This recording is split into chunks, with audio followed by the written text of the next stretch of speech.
Mulan. Long ago in China, there lived a young girl named Mulan. She was the daughter of a retired military general.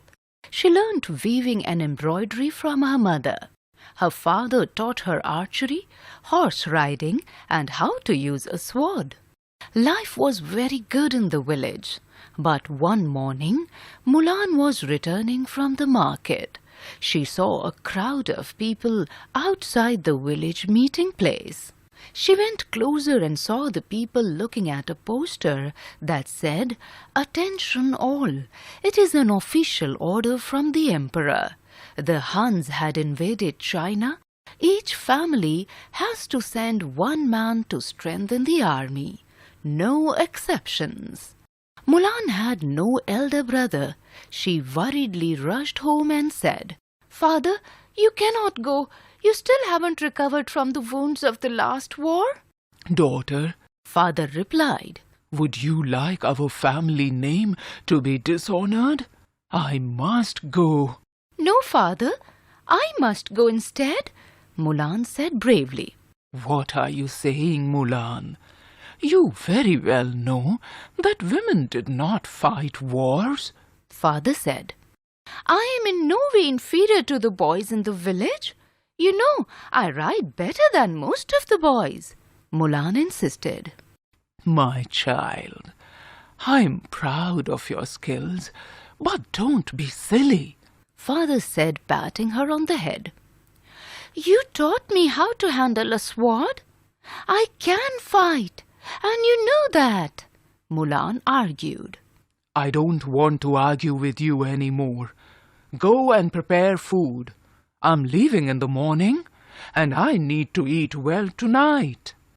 Mulan walked away disappointed, but she was determined. Later that night, Mulan cut off her long hair.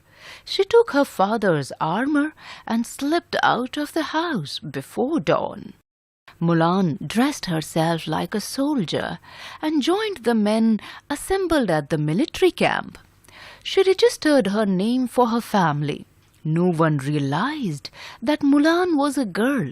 She marched off to battle with others. As a soldier, Mulan traveled thousands of kilometers. She crossed wide rivers and tall mountains. In battle, she was as brave as any of the soldiers.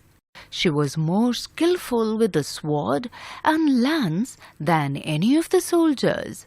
Mulan became the leader of her unit.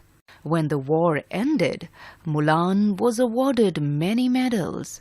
She was offered a job in a high office by the general of the army. Mulan politely thanked the general. "I'm honored, but I must return to my family now." When Mulan reached home, she was greeted by her parents. Mulan apologized. "Father, I'm sorry. I'd gone without telling you." Father replied, "We are proud of you, my child. You have brought honor to our family." Mulan hugged her father. After a few weeks at home, Mulan had forgotten her life as a soldier. She started to live again as a village girl. One day, someone knocked at the door. Mulan opened the door and was surprised to see the general standing there. The general said to Mulan, "I am looking for the soldier who lives in this house." Mulan hesitatingly said, "That soldier is me." Mulan fetched her medals and armor and showed them to the general. He realized that she was telling the truth. Mulan said to the soldier, "I'm sorry if I have dishonored our emperor." "Dishonor?" the general replied. "It doesn't matter that you are a woman and not a man. You fought bravely for your emperor. In fact, it is an honor to call you as one of my soldiers." That night, the general had dinner with Mulan and her family. She listened humbly as her parents and the general talked about her bravery and how she had honored her father, her family, and her emperor.